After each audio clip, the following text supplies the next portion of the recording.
Cebu Pacific деп тұр ғой. Day 548, and this flight is bound for Cebu, Philippines. All the guests for Cebu must be on board. If you have a different flight number or destination, Самолетте бос орындар бар екен, бос рядтар. Артқы рядтос, нарядтос. 3 сағат 20 минут. 3 сағатта болу керек болып тұр Құдай қаласа. Так, осындай декларацияны форма берді. Міндетті түрде иммиграция өткен кезде осы форма толтыру керек. Плюс health declaration деген бар. Денсаулық декларация здоровья деген. Соны толтыру керек. Ол онлайн толтырдым. QR береді. Сосын толтыру керек. Сосын неге кеденнен өткен кезде міндетті түрде осыны тапсырасыңдар. И плюс жаңағы QR мен берілген health declaration екеуін сұрайды. Бұндай хатты толтыратын зат емес. Барлығы там понятно. Просто өзіңізбен бірге не бар, не жоқ соны көрсету.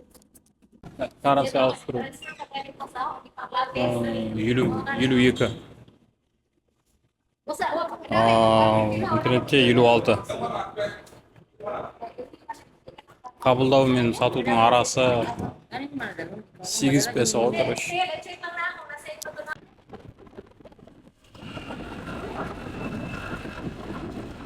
Аэропорттан шығып такси. Таңертең ұшаққа қонады.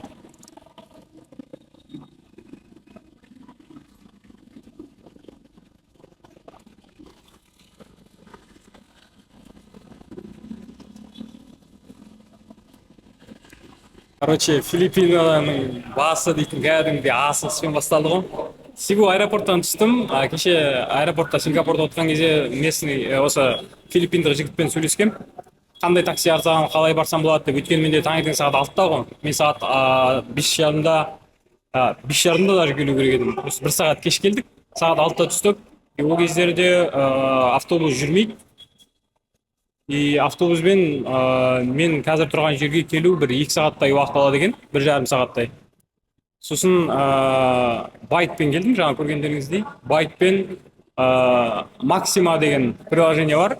Сіздерге несін суретін қалдырып кетемін, қандай приложение екен. Сол Максимамен орнатып, Максима Байт дегенді алдым, өйткені бір адам болғаннан кейін.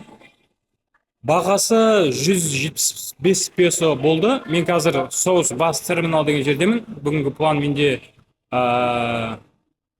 бірінші Муал-Буал дейтін жерде снорклинг жасау, андай балықтар көп жүретін жер ғой. Скумбрия дейді. Скумбриялар көп жүретін жер. Сосын тасбақалар жүзіп жүретін жер, сол жаққа снорклинг жасауға барып жатырмын. Сосын Құдай қаласа сол жақтан шығып, Ослоп деген тағы қала бар. Ослопқа китовый акуламен жүзуге барам.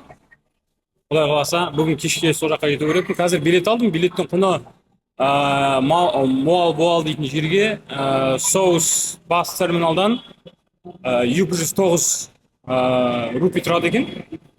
Ақша ауыстырғанда негізі былай интернеттен оқыған бойынша негізі аэропорттан барынша ауыстырмаған дұрыс дейді. Мен оған келсем, өйткені айырмашылығы өте көп. Менде просто басқа Uber болған жоқ.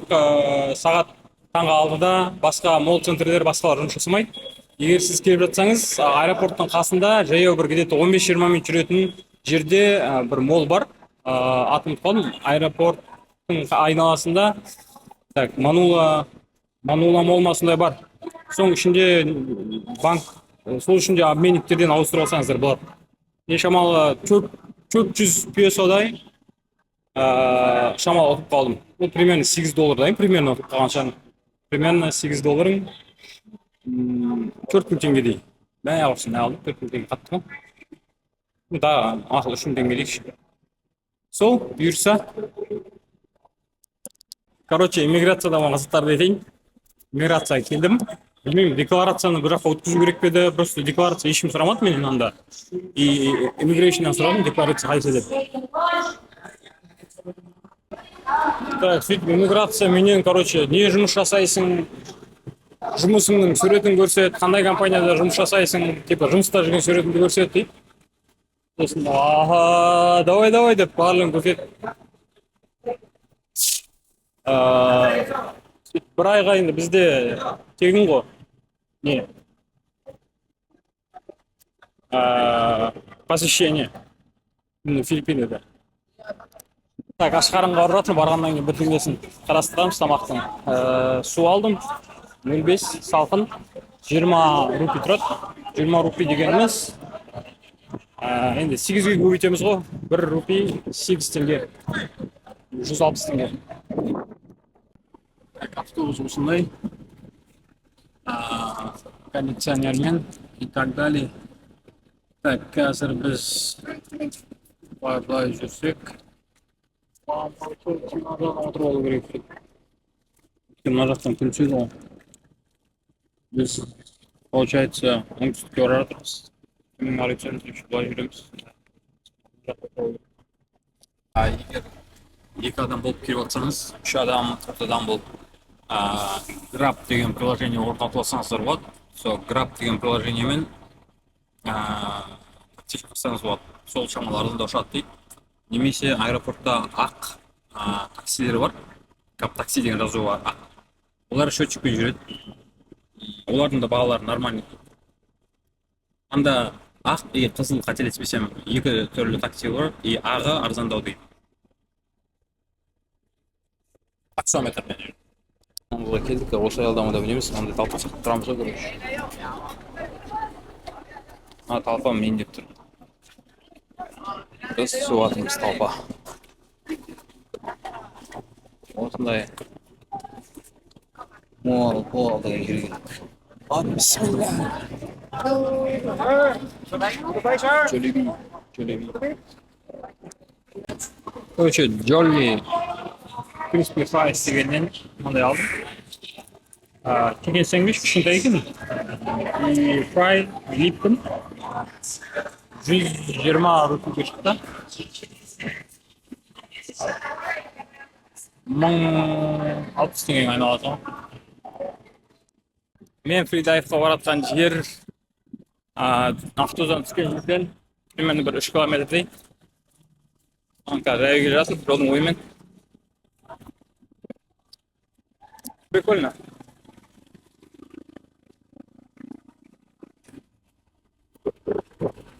Байктан жасап алған.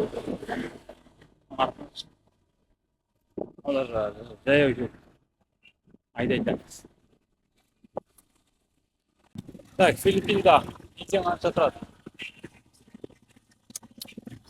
Ақтан санына байланысты 95-92 примерно сондай ғой. Так, 70-71 дизель арзан, 65 рупи. Примерно пляжыма келдім. Қазір снорклинг именно ласт алу керек. Сонда ластымен де ашып алса болады ғой аласа. Келдік жерімізге.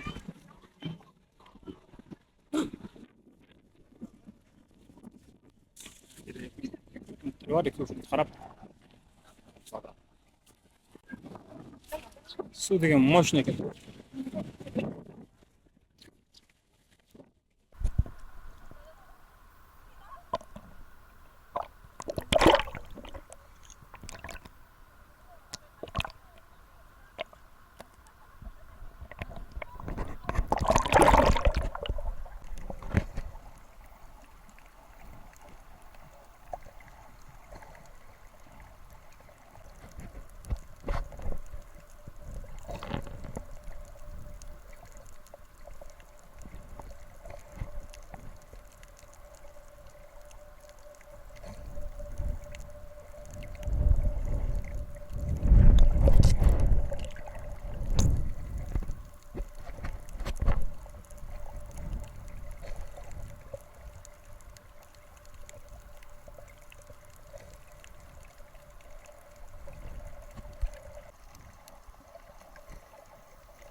Короче, осы жерде бір как минимум 2 сағаттай жүрдім.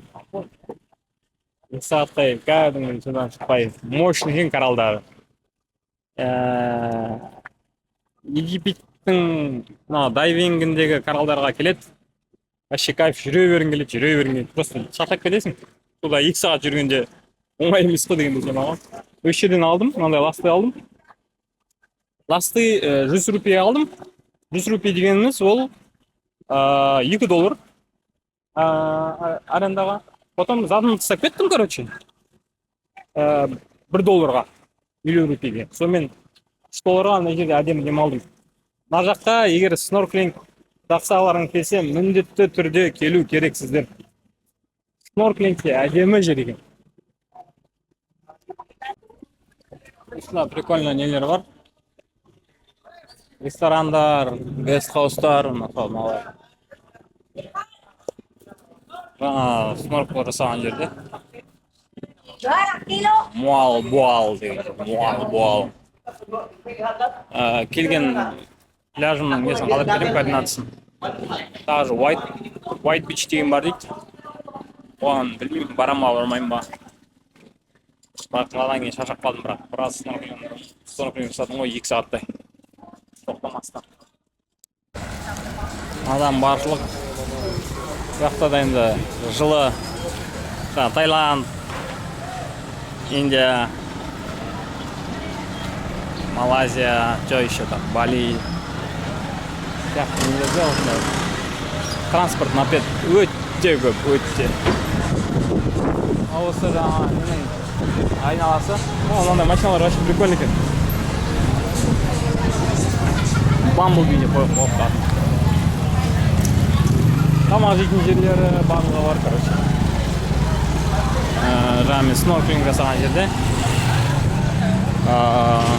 Буал деген жер. Андай моторикшалар жасап қойғандары.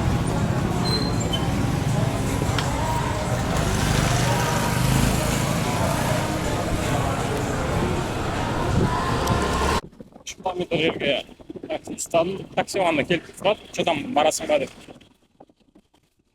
100 дейді. Ой жоқ, 100-ге бармайын деп едім. Мен 80 деді. 80 рупиң. Это $1,5. 600-ге барам.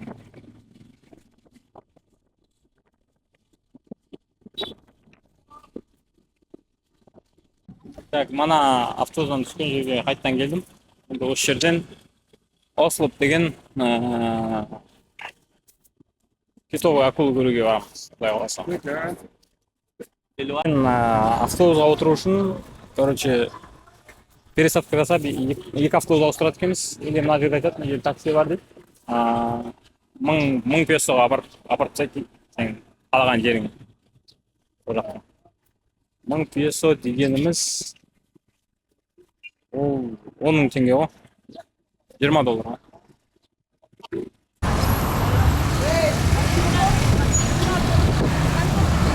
Осындайлар Себудың қаласының өзінде маршрутка.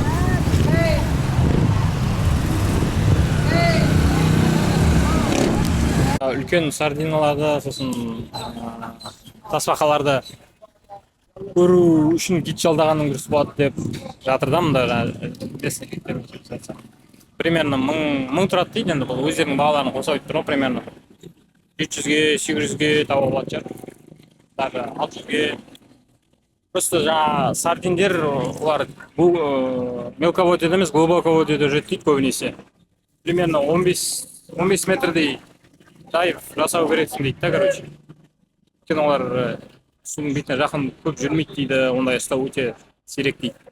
Hello. Do you need a ride? Ондай болса қатегенде мен мысалы бүгін жасадым.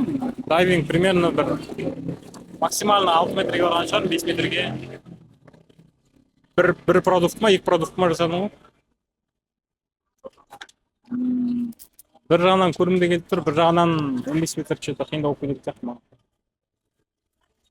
Одан да ертең шаркымды барып, сонымен ертең уақыт болатса шарктан кейін каньонинг деген бар, соған барып қайтам ба, может. Енді құдай қаласа уақыт бар ғой кешке дейін. Примерно автобус күтіп тұрғанына жарты сағаттай болды. Походу мен келе жатқанда уже автобус мына жерден қозғалып кеткен сияқты ғой примерно. Примерно жарты сағат сайын жүріп тұрады деген. Әрбір жарты сағат сайын. Бато деген ба, сонда неге остановке барады. Конечный сол. Батодан арман қарай Ослопқа екінші автобусқа отырамын, құдай қаласа. Енді осындай аппарат бар. 1 песоға 25-250 мл өтіп береді. 2 песоға 0,5 толтырып аласыз.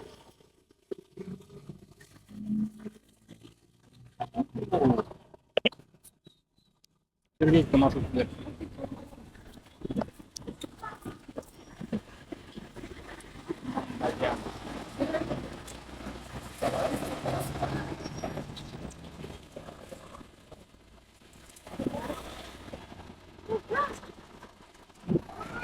Тюнинг деген сол болып жатыр ғой. Өткен автобусымыз араға 1 сағат салып келді ғой.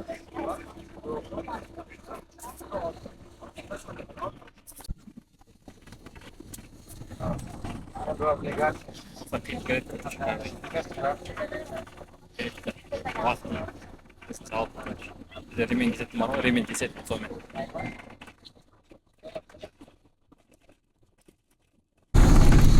Здесь перед паркингом. Они получают 136 песо.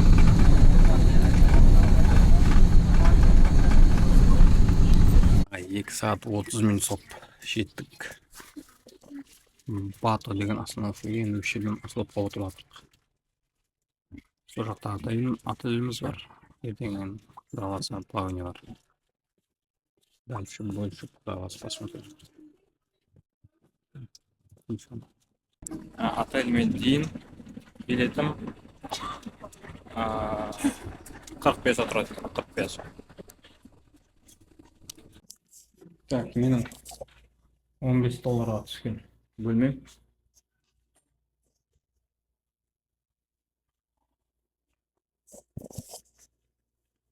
Нормально, андыш ұйықтауы керек, өйткені таңертең ерте тұру керек. Сол үшін қазір нормально тамақ жеу болу керек. Чопи деген жерге аттық, чопи.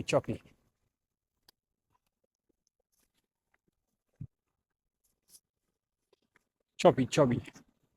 Вай, баға мықты ресторан бар ма? Қалтам көтерем екен, көрейік. Орналасқан жері мощный жерді қойып қойыпты. Әдемі интерьер. Бағаларын көрейік. Қалай дейді екен. Так. Райс, нудл. Plain rice. Ма. 255 дегенім. Жоқ, 255 дегенім. 5 доллар ғой? 5 доллар.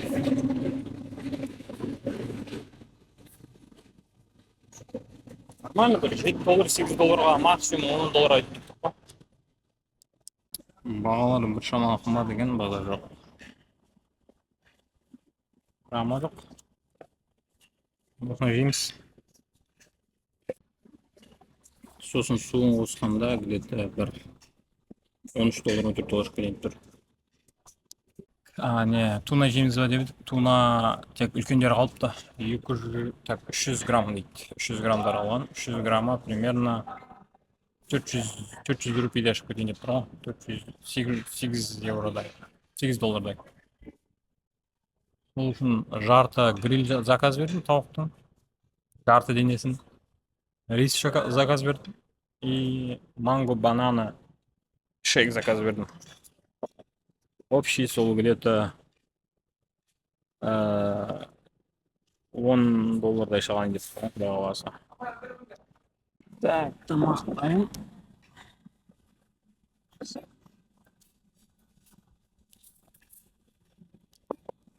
Короче, менде 514 песо шықты. 514 песомыз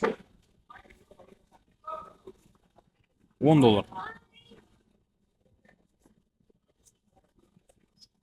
Тауық, манго, банан, шейк, гарлик райс. Жақсы. Жерге әдемі қылып китовый акуланы қойыпты.